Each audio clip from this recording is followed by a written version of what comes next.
How to find powered off iPhone. To get started, first of all go ahead and open up the Safari application on your phone. Safari allows users to browse the internet and view websites.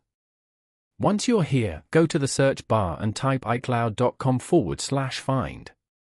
You will then be taken to the iCloud Find Devices page. From here, you can track all of your Apple devices. Now, tap on your device to view more options. Here, you will be able to view your iPhone's location. You can either play a sound or tap on Lost iPhone. On the next page, tap on Next. Now, you can view the exact location of your iPhone even if it's powered off. Following these steps, you can easily find a powered off iPhone. Thank you for watching. Please leave a like if this tutorial helped you, or leave a comment below if you have any questions related to the video.